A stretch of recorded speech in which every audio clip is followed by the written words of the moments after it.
Hello students.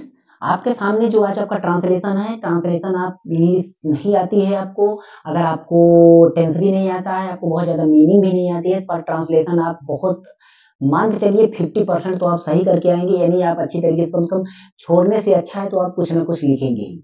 छोड़ने से अच्छा है कि आप कुछ लिखेंगे। अगर आप अच्छा पढ़ते हैं, थोड़ा बहुत पढ़ते हैं, तो आप अच्छी तरीके से पूरा कंप्लीट 4 अंक का आपको ये मिलेगा।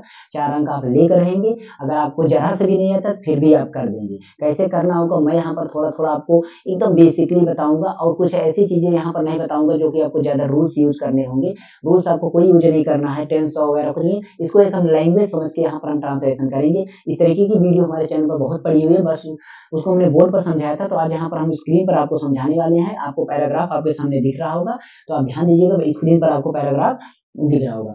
तो एक बात देखिए, यहाँ पर लिखा गया है कि एक ईमानदार व्यक्ति जो है, एक ईमानदार व्यक्ति सदैव न्याय और सच्चाई के पथ का अनुसरण करता है। एक ईमानदार व्यक्ति सदैव न्याय और सच्चाई के पथ का अनुसरण करता है।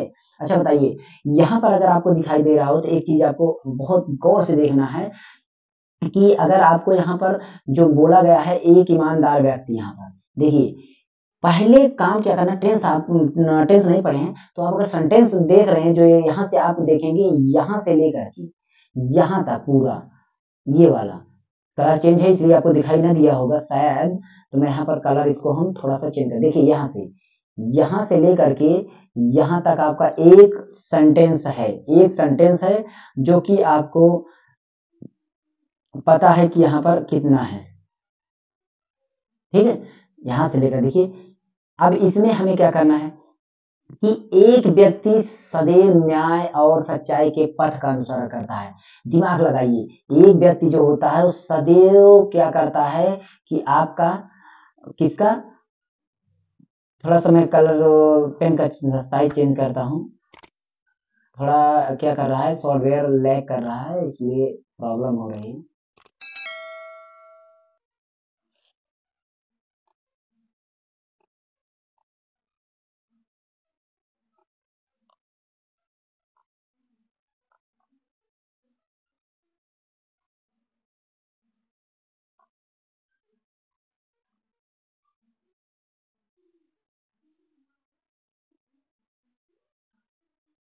अभी भी थोड़ा,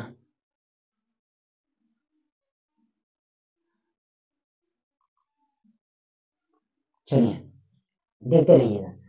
यहाँ पर कुछ चीजें जो है, आपको एक ईमानदार व्यक्ति है, एक ईमानदार व्यक्ति। अच्छा, आप कोई भी ट्रांसलेशन करेंगे तो हमें क्या करना है, जिस पर ये पूरा वाक्य बोला गया है, पूरा लाइन जो बोला गया है, पहले हम उसको ढूंढेंगे। यहाँ से हमें वही चीज ढूंढना है कि हमें कौन सा इसमें हमारा किसके बारे में पूरी बात बोलेंगे। तो एक ईमानदार व्यक्ति यहाँ पर बोला गया है, बोला गया नहीं, एक ईमानदार व्यक्ति। अच्छा, एक ईमानदार व्यक्ति बोला गया है ना, तो हम क्या करेंगे, यहाँ पर एक ईमानदार व्यक्ति के बारे में सबसे पहले हम लिखेंगे कि एक ईमानदार व्यक्ति बारे में। अब ईमानदार व्यक्ति, एक ईमानदार व्यक्ति जो है उसके बारे में बात क्या बोली जाएगी, उसको हम बैक टू बैक करते चलेंगे, बैक टू बैक उसको हम करते चलेंगे। ध्यान दीजिएगा, हम एक ईमानदार आदमी के बारे में हम लिखते हैं। सबसे पहला नंबर तो देखिएगा, एक ईमानदार व्यक्ति जिसके बारे में हम लिखेंगे, सबसे पहला पॉइंट्स होगा एक ईमानदार। एक के लिए देखिए, एक के लिए या तो ए होगा या तो एन होगा। आप बोलते हैं, ए भी बोलते हैं, दोनों बोलते हैं। ए बोलेंगे, एन बोलेंगे। एन कब बोला जाएगा, जब आ आ ई उ ऊ इन से शुरू होगा, मतलब हमें स्वर से शुरू होगा। और ए कब लिखेंगे, जब हमारा व्यंजन शुरू होगा, क ख ग घ इनसे शुरू होगा। कोई भी प्रोनाउंसिएशन, कोई उच्चारण, अब अगर इंग्लिश मुंह से बोल रहे हैं, जब आ आ ई उ से आपका इनसे शुरू होना, तो आप एन लगाइएगा, अन्यथा आप ए लगाइएगा। हम अगर हम ईमानदार का, अगर हम इंग्लिश जानते हैं, उसको बोलते हैं ऑनेस्ट। क्या बोलते हैं, ऑनेस्ट। एच आपका साइलेंट होता है, एच पहले होता है, इसको हम हॉनेस्ट बोलकर ऑनेस्ट बोलते हैं। ऑनेस्ट में आप ओ अ बोल रहे हैं, अ जो कि स्वर है, तो इसका मतलब एन लगेगा। क्या लगेगा, एन। तो सबसे पहले हम क्या, हमें यहाँ पर क्या लिखना पड़ेगा, हमें लिखना पड़ेगा एन। क्या लिखना पड़ेगा, एन। ध्यान दीजिएगा, एन लिखे। अब एन क्या है, एन ईमानदार। ईमानदार के लिए हमारा क्या होगा, ऑनेस्ट होगा। क्या होगा, ऑनेस्ट, जो कि हमारा एच से स्टार्ट होगा, ऑनेस्ट। ठीक है, ऑनेस्ट, ये हो गया ऑनेस्ट। ठीक है, एन ऑनेस्ट। अब व्यक्ति है, व्यक्ति मतलब आदमी, यानी man, an honest man, an honest man. अब इसके बाद हमारा देखिए, एन ऑनेस्ट मैन के बाद ये ऑनेस्ट मैन के बारे में बात क्या बोल रहा है कि ऑनेस्ट मैन जो है ना वो क्या करता है, अनुसरण करता है। क्या करता है वो, अनुसरण करता है। कब, एक ईमानदार व्यक्ति जो है सदैव क्या करता है, अनुसरण करता है। तो सबसे पहला नंबर तो हम लिखेंगे सदैव। सदैव के लिए हमारा यानी कि हमेशा, ऑलवेज। ऑलवेज राइटिंग अपनी अच्छी तरीके से लिखिएगा, लिखावट को सुधार करिएगा। अनुसरण का मतलब होता है फॉलो करना, अनुसरण का मतलब होता है फॉलो, क्या, फॉलो, ठीक है। और करता है तो आप एस या यस लगा देंगे। इसको आपको ज्यादा जानने की जरूरत, अगर नहीं जान पाते हैं कोई दिक्कत नहीं, ऐसे यस नहीं लगाते हैं, लेकिन लगाना जरूरी है। अगर आप लगाते हैं, क्यों लगाते हैं इसको थोड़ा समझ लीजिए। जब हमारा कभी भी कोई प्रेजेंट में मतलब वही लग रहा है ऐसा करता है, ती है, ता है, ता है, ती है, ते पर ऐसी चीजें खत्म हो रही है और साथ ही साथ वो एक बार आदमी की बात हो रही है, सिंगल वन, एक वचन की बात हो रही है, तब आप दिमाग में लगा लीजिए कि क्रिया में ऐसे ऐसे लगा, जो कर्ता से हो रहा है ना उसमें आप ऐसे लगा दीजिए। जैसे यहाँ पर अनुसरण कर रहा था, अनुसरण फॉलो, फॉलोज कर दिए, ठीक है। अच्छा, फॉलोज क्या कर रहा है, फॉलोज किसके बारे में कर रहा है उसको देखिए। बोल रहा है कि पथ, अनुसरण, बैक टू आ रहे हैं। देखिए हमने यहाँ से एक अनुसरण, व्यक्ति सदैव तक चले, सदैव के बाद बोला कि अनुसरण करता है किसका, पथ के, मतलब के पथ, किसके, सच्चाई के और न्याय के। तो न्याय और सच्चाई आप बोलिए, पहले सच्चाई और न्याय थोड़ी बोलेंगे, पहले तो न्याय और सच्चाई ही बोलेंगे, चाहे हिंदी हो चाहे इंग्लिश। जैसे बोलेंगे राम और सीता, तो राम एंड सीता ही तो बोलेंगे ना कि सीता एंड राम, उसको उल्टा कर देंगे। तो जो चीजें हमारा यहाँ पर आपका और के साथ जुड़ी होती हैं, और के साथ, उसको हम वैसे ही लिखते हैं, उसको हम वैसे ही लिखेंगे। तो इसका मतलब हम जब पथ की पहले इंग्लिश लिख देंगे, तो हम सच्चाई की मिलकर पूरे न्याय और सच्चाई का हम इंग्लिश लिखेंगे। तो इसके लिए हम क्या करेंगे, फॉलोज, पथ का होता है वे, क्या होता है, वे माने रास्ता या पथ, ठीक है। तो ये हो गया वे किसका, वे ऑफ। अब यहाँ पर बोले थे मैंने न्याय और सच्चाई, न्याय किसका मतलब होता है जस्टिस, क्या होता है, जस्टिस। ये हो गया जस्टिस, ध्यान दीजिएगा, जस्टिस एंड, जस्टिस एंड किसका, सच्चाई। सच्चाई मतलब ट्रू माने सत्य होता है, तो ट्रूथ माने सच्चाई हो गया, ये हो गया ट्रूथ, ठीक है, ट्रूथ हो गया।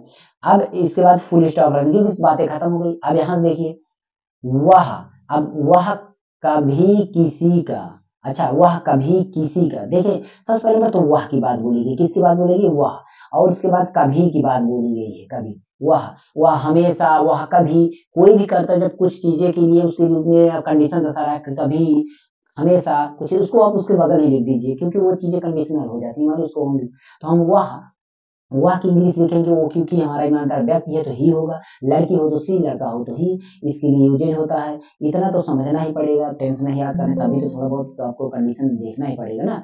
तो ही हो गया। अब कभी के लिए नेवर होगा, नेवर, ध्यान दीजिएगा, कभी नहीं के लिए नेवर होता है, कभी नहीं के लिए, लेकिन कभी के लिए नेवर नहीं। यहाँ पर देखिए कभी किसी को धोखा नहीं देता, तो कभी यहाँ है, नहीं यहाँ है, तो कभी और नहीं को मिलाकर हो जाएगा कभी नहीं। आप इसको ऐसे भी बोल सकते हैं, वह कभी नहीं किसी को धोखा देता, बोल सकते हैं, चल सकता है ना, वह कभी नहीं किसी को धोखा देता है। अब आपने कभी को अलग किया, नहीं को अलग किया, तो इस तरीके से बोला गया कि वह कभी किसी को धोखा नहीं देता, यानी वह कभी नहीं किसी को देता, कभी नहीं, कभी नहीं मतलब नेवर, ध्यान दीजिए, नॉट, निगेटिव, ये सब चीजें आपको कर्ता के बाद ही लगाना पड़ता है। ये नेवर हो गया। नेवर के बाद हमारा क्या है कि यहाँ पर किसके नेवर के, उसके बाद देना है, क्या, धोखा देना, क्या है, धोखा देना, धोखा देना, धोखा देना क्या होता है, चीट, धोखा देना क्या होता है, चीट, CHEAT, और ता है, ती है के लिए एस, चीट्स हो गया, क्या हो गया, चीट्स, किसको, किसी को मतलब होता है एनी, एनी, और किसी को मतलब एक भी आदमी, तो एनी वन मतलब किसी एक को भी नहीं धोखा देता। इस तरीके से फुल स्टॉप यहाँ हो गया। अब हम चलते हैं अगली लाइन पर। अगली लाइन हमारा ईमानदारी सच्चे सुख और शांति का स्रोत होता है। एक बात ध्यान दीजिए, यहाँ पर ईमानदारी के बारे में बात बोली जा रही है, तो ईमानदारी की ही चर्चा करेंगे, तो ऑनेस्टी हो जाएगा, क्या हो जाएगा, ऑनेस्टी, ऑनेस्टली जिसको बोलते हैं, ठीक है, ऑनेस्टली। तो ऑनेस्टली आपका क्या हो गया कि यहाँ पर ऑनेस्टली, ईमानदारी है, ईमानदारी है, पीछे जाएंगे तो है का मतलब हो गया इज, है का मतलब इज हो गया, ठीक है का मतलब इज हो गया। द है, द, उसके बाद क्या है, सोर्स, क्या है, सोर्स, ठीक है, सोर्स, सोर्स का मतलब क्या होता है? स्रोत, मतलब है स्रोत का शांति, सुख और अशांति, सुख और शांति दोनों इकट्ठा बोला गया है तो दोनों को हम क्रम से ही लिखेंगे जैसे बोला गया है। तो सोर्स के बाद हम क्या लिखेंगे? सोर्स ऑफ, यहाँ पर का बैक से ही आ रहे हैं का, फिर सुख और शांति साथ ही बोला गया तो पहले हम इसको इधर से स्टार्ट करेंगे, इतना पूरा लिखेंगे, इतना हम पूरा लिखेंगे, सुख और शांति है ना, इसलिए इसको हम सब। तो आप ट्रू, क्या? ट्रू, आप ट्रू प्लेजर, क्या? प्लेजर, प्लेजर, ठीक है। एंड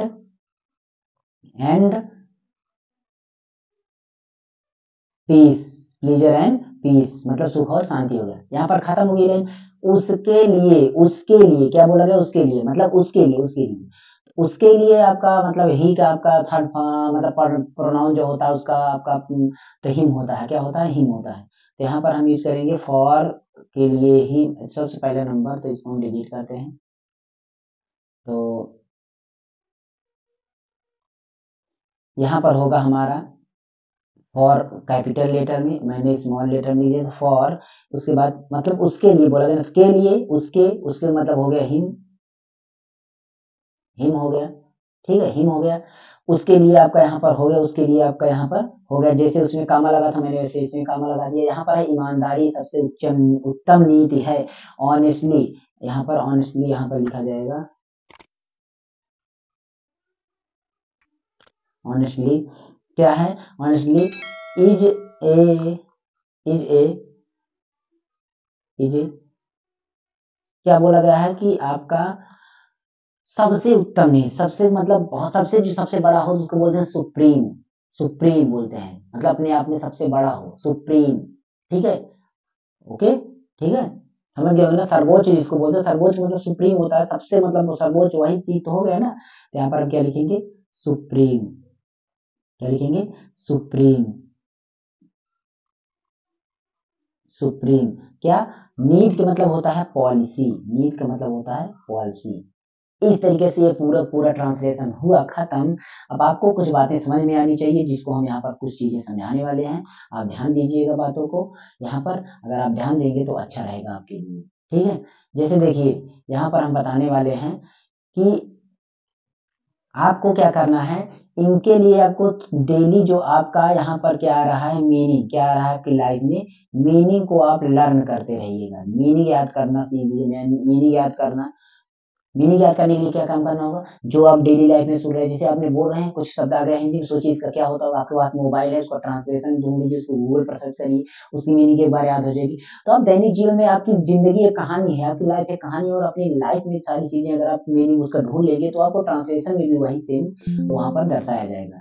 तो आप क्या करेंगे? मीनिंग लर्न करना है, उसके साथ ही साथ अगर हो सके तो आप रीडिंग करिए, क्या करिए? रीडिंग करिए, ठीक है, रीडिंग करते रहिए। रीडिंग करने के साथ साथ आपको क्या करना है? राइटिंग करना है, इंग्लिश का क्या करना है? राइटिंग भी करना है। ये आपको कम से कम कुछ नहीं तो प्रतिदिन आपको करना, नहीं है तो आपको दूसरे दिन करना है, ठीक। कोशिश करिए कि प्रतिदिन आप काम करिए, अपनी इंग्लिश का कुछ चीजें करिए, इस तरीके से इंग्लिश आपकी फास्ट होगी। तो यहाँ पर आपको अगर डिटेल में अच्छी तरीके से इसका टेंस सीखना चाहते हैं, बेसिक आपका स्पोकन इंग्लिश सीखना चाहते हैं कि आपको इंग्लिश के कैसे धीरे धीरे शुरुआत की जाए, कैसे कैसे टेंस पढ़ा जाए, पूरा ग्रामर एक बार हम खत्म किए, एक बार दो बार कई बार खत्म किए हैं, तो आप उसको देखेंगे। हमारे प्लेलिस्ट नीचे डिस्क्रिप्शन मिलेगी, आपको कई प्लेलिस्ट मिलेगी इंग्लिश से related, spoken English batch, tense free batch, और लर्न इंग्लिश फॉर ऑल, इस तरीके से बहुत क्लास मिलेगी। तो आप जरूर एक बार डिस्क्रिप्शन चेक करिएगा। डिस्क्रिप्शन अगर आप चेक करेंगे तो आपको बहुत ही यहाँ पर पॉइंट्स मिलेंगे जो कि आपको जानकारी के लिए डिस्क्रिप्शन आपको चेक करना है, ध्यान दीजिएगा, ठीक है, आप जरूर चेक करिए। तो ये था आपका आज का एक छोटा सा टॉपिक, ट्रांसलेशन। ट्रांसलेशन ऐसे करना, कुछ न कुछ आपको जरूर इसमें से समझ में आएगा। मैंने बोर्ड पर ही समझाया, बहुत सारे ट्रांसलेशन करवाए, एक बार ये आपका 12 होगा लगभग, और एक बार पूरा मैं करवा चुका हूँ। तो अगर परीक्षा तक मैं 50 ट्रांसलेशन कराऊंगा, याद रखना। और 50 ट्रांसलेशन अगर हमारी तरीके से आप धीरे धीरे करेंगे तो आपको समझ में आने लगेगा, और जो पेपर आएगा वहां तक ट्रांसलेशन कर भी लेंगे, क्योंकि यहाँ पर प्रैक्टिस हम करवाते रहेंगे। ओके, मिलते हैं नेक्स्ट वीडियो में, तब तक के लिए आप हम हमारे चैनल बने रहिए। मेरे सेकंड चैनल को भी आप सब्सक्राइब कर दीजिए, मास्टर जी मोबाइल टेक चैनल नहीं पा रहे हैं तो डिस्क्रिप्शन से करिए, वहां पर मेरी लिंक मिल जाएगी, नहीं तो यूट्यूब पर सर्च कर लेंगे।